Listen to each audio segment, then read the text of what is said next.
হাত জোড় করে আমার কাছে ও ক্ষমা চাচ্ছে, দেখো আমার ভুল হয়ে গিয়েছে, তুমি আর এটা নিয়ে বাড়িও না। আমি ওই মেয়েটাকে ভালোবাসি না, আর ওই মেয়েটার সাথে আমি সেদিনের পরে কোনো সম্পর্ক আর যোগাযোগ রাখিনি, কিন্তু ও প্রতিনিয়ত আমাকে এইসব এসএমএস করে আর আমার সাথে কথা বলতে চায়, আর বলে আমি যদি ওর সাথে কথা না বলি তাহলে ও এই এসএমএসগুলো তোমাকে পাঠিয়ে দিবে, তোমাকে হারানোর ভয়ে আমি ওর সাথে কথা বলি।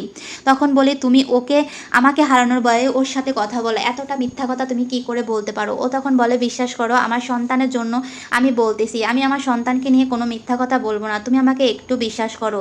কিন্তু আমি তখন বলি কি করে আমি তোমাকে বিশ্বাস করব, তুমি যে কাজ করেছো। তখন বলে আমি যে কাজ করেছি সেটা অন্যায় করেছি, সেটা আমি জানি, কিন্তু তোমার প্রতি আমার ভালোবাসা কোনো অন্যায় বা মিথ্যা না, আমি তোমাকে সত্যি ভালোবাসি। কিন্তু সেদিন আমার কি হয়েছিল আমি সত্যি বলতে পারবো না, আর মেয়েটাই আমার কাছে এসেছিল।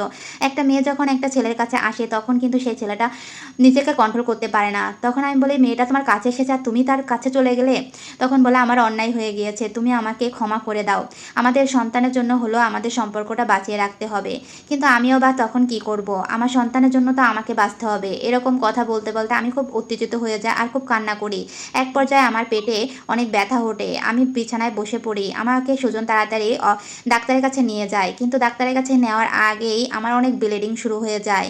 ডাক্তারের কাছে যখন যাই তখন আমার অলরেডি বাচ্চা মিসক্যারেজ হয়ে যায়। ডাক্তার আমাকে জানায় যে সরি, আমি তোমার সন্তানকে বাঁচিয়ে রাখতে পারিনি। আমার এটা শুনে আরও বেশি খারাপ লাগে আর আমি অনেক ভেঙে পড়ি, কারণ আমি মনে করি আমার সন্তানকে আমার স্বামীই মেরেছে।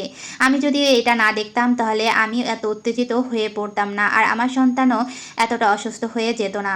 আমি ওকে খুব খুব অপবাদ দিই, ও নিজেকে ক্ষমা করতে পারে না, কারণ আজ ওর জন্যই হয়তো বা আমি এতটাও উত্তেজিত হয়ে গিয়েছি। তারপরও ও আমাকে জড়িয়ে ধরে অনেক কান্না করে আর আমার কাছে অনেক ক্ষমা চায়, বলে তুমি আমাকে আজ আমি আমার নিজের দোষে আমার সন্তানকে হারালাম, আমি যদি এই জঘন্য পাপ না করতাম তাহলে আজ আমার সন্তান এই পৃথিবীতে থাকতো। আমি এই জঘন্য পাপ করেছি তাই আজ আমার সন্তান নেই, তুমি এই উত্তেজিত হয়ে যেতে না যদি ওর সাথে এটা আমি না করতাম। আর ওই মেয়েটাও বা কেন তোমাকে পাঠালো আমি সেটা বুঝতে পারিনি, কারণ আমি ওর সব কথাই তো মেনে নিচ্ছিলাম, তারপরও কেন পাঠালো? আমার স্বামী হাজারো বার আমার কাছে ক্ষমা চাচ্ছে, খুব কান্না করতেছে, কিন্তু মন থেকে ওকে আর আমি মাফ করতে পারছি না, কি করব?